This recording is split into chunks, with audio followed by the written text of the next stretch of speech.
আসসালামু আলাইকুম সুপ্রিয় চাকরি প্রার্থী ভাই বোনেরা সবাইকে স্বাগতম। আজকে আরও একটি এনজিও বিজ্ঞপ্তি নিয়ে হাজির হয়েছি। এসকেএস ফাউন্ডেশন তারা দৈনিক প্রথম আলো 5ই সেপ্টেম্বর 2025 খ্রিস্টাব্দ তারিখে একটি নিয়োগ বিজ্ঞপ্তি প্রকাশ করেছে। আপনারা সকলেই জানেন এসকেএস ফাউন্ডেশন তারা জাতীয় পর্যায়ের একটি বেসরকারি উন্নয়ন সংস্থা।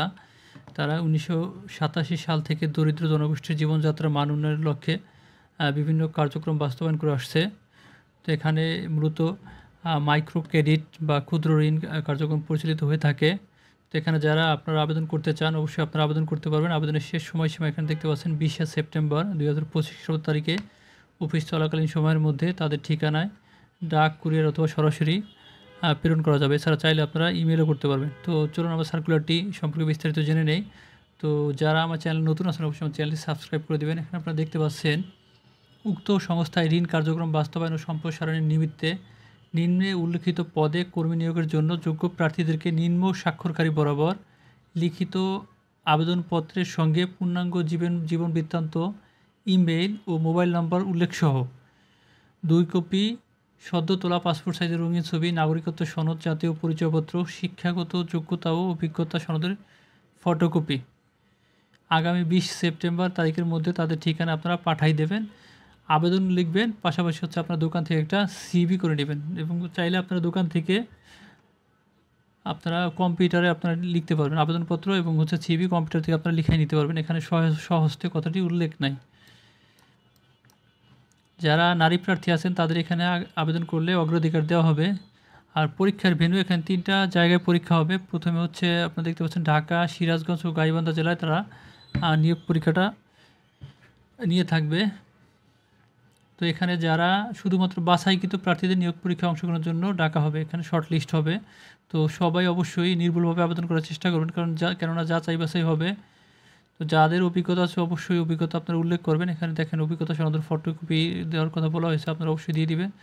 তো এখানে আপনারা দেখতে পাচ্ছেন প্রথম যে পদটি আছে এরিয়া ম্যানেজার, এখানে 10 জন, ব্রাঞ্চ ম্যানেজার 20 জন। তো সব থেকে আমরা নিচের থেকে দেখি নিচে কোন কোন সার্কুলারগুলো আছে। এখানে আপনারা দেখতে পাচ্ছেন ট্রেনি ফিল্ড অফিসার, এখানে 100 জন, শিক্ষাগত যোগ্যতা ন্যূনতম ডিগ্রি পাস, এনজিও অথবা আর্থিক প্রতিষ্ঠানে ঋণ কার্যক্রমে মাঠ পর্যায়ে কাজ করার মানসিকতা থাকতে হবে, মোটরসাইকেল চালনায় দক্ষতা থাকতে হবে, বয়স অনূর্ধ্ব 35 বছর, বেতন ভাতা প্রশিক্ষণকালীন সময়ে মাসিক সম্মানী সর্বসাকুল্যে 10,000 টাকা, সন্তোষজনকভাবে 2 মাস প্রশিক্ষণকাল সমাপ্ত করার পর সংস্থার নিয়ম অনুযায়ী বেতন ভাতাটি পাবেন। ফিল্ড অফিসার এখানেও দেখতে পাচ্ছেন আপনারা 100 জন, যে কোনো বিষয়ে মাস্টার্স অথবা স্নাতক ডিগ্রি, এনজিও অথবা আর্থিক প্রতিষ্ঠানে ঋণ কার্যক্রম মাঠ পর্যায়ে কমপক্ষে 1-2 বছর বাস্তব অভিজ্ঞতা লাগবে। তো ট্রেনি ফিল্ড অফিসার আপনার কোনো অভিজ্ঞতার কোনো প্রয়োজন নাই। ফিল্ড অফিসার আপনার 1 থেকে 2 বছরের বাস্তব অভিজ্ঞতা লাগবে। এখানে বয়স অনূর্ধ্ব 35 বছর, বেতন ভাতা শিক্ষানবিশকালে 4 মাস, যোগ্যতা অভিজ্ঞতার ভিত্তিতে মাসিক বেতন ভাতা সর্বসাকুল্যে 20,930 টাকা হতে 35,000 টাকা। এছাড়া দূরত্ব আবাসন ভাতা প্রযোজ্য ক্ষেত্রে লক্ষ্যমাত্রা অর্জনের ভিত্তিতে নির্ধারিত হারে ক্রেডিট প্রাপ্ত হবেন। এটা হলো শিক্ষানবিশকালে বেতন পাবেন। পরেরটা দেখতে পাচ্ছেন সহকারী ব্রাঞ্চ ম্যানেজার ফিল্ড কালেকশন, এখানে পদসংখ্যা 100 জন, শিক্ষাগত যোগ্যতা অভিজ্ঞতা যে কোনো বিষয়ে মাস্টার্স অথবা স্নাতক ডিগ্রি, এনজিও অথবা আর্থিক প্রতিষ্ঠানে ঋণ কার্যক্রমে মাঠ পর্যায়ে কমপক্ষে 2 বছরের বাস্তব অভিজ্ঞতা থাকতে হবে, বয়স অনূর্ধ্ব 40 বছর, বেতন ভাতা শিক্ষানবিশকালে 4 মাস, যোগ্যতা অভিজ্ঞতার ভিত্তিতে মাসিক বেতন ভাতা সর্বসাকুল্যে 25,970 থেকে 40,000 টাকা। এছাড়া দ্রুত আবাসন ভাতা ও লক্ষ্যমাত্রা অর্জনের ভিত্তিতে নির্ধারিত হারে ক্রেডিট ভাতা প্রাপ্য হবেন। 2 নম্বর পদটি আপনারা দেখতে পাচ্ছেন ব্রাঞ্চ ম্যানেজার, এখানে পদসংখ্যা 20টি। এখানে যে কোনো বিষয়ে মাস্টার্স অথবা স্নাতক ডিগ্রি, এনজিও প্রতিষ্ঠানের ঋণ কার্যক্রমে ব্রাঞ্চ পরিচালনার কমপক্ষে 3 বছর বাস্তব অভিজ্ঞতা লাগবে এবং রিপোর্টিংয়ে দক্ষ হতে হবে, মোটরসাইকেল চালনায় সক্ষম, অবৈধ ড্রাইভিং লাইসেন্স থাকতে হবে, বয়স অনূর্ধ্ব 40 বছর, বেতন ভাতা শিক্ষানবিশকালে 4 মাস, বেতন ভাতা সর্বসাকুল্যে 33,000 টাকা হতে 50,000 টাকা, মোবাইল ভাতা 700, জ্বালানি ভাতা 3,000 টাকা, অন্যান্য ভাতা দিবে। তো আমরা নিচের দিকে যাই, দেখি এখানে আপনারা কী কী সুবিধাদি পাবেন।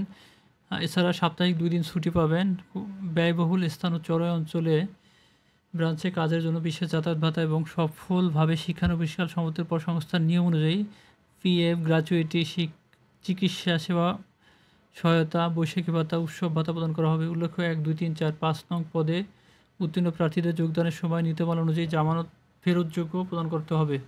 বিজ্ঞপ্তিটি ওয়েবসাইটে পেতে ও অনলাইনে আবেদনের জন্য আপনারা চাইলে অনলাইনে আবেদন করতে পারেন। তাদের ঠিকানা দেওয়া আছে, এখানে গিয়ে আপনারা আবেদন করতে পারবেন।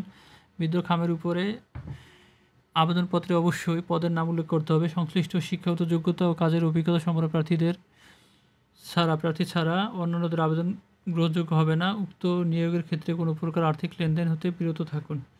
তো এই উপপরিচালক মানব সম্পদ বরাবর আপনারা আবেদন করবেন। এখানে নিচে যে উল্লেখ ছিল তার বরাবরই আবেদন করতে হবে। তো ধন্যবাদ সবাইকে। যারা আমার চ্যানেলটি এখন সাবস্ক্রাইব করেন অবশ্যই চ্যানেলটি সাবস্ক্রাইব করে দেবেন। আল্লাহ হাফেজ।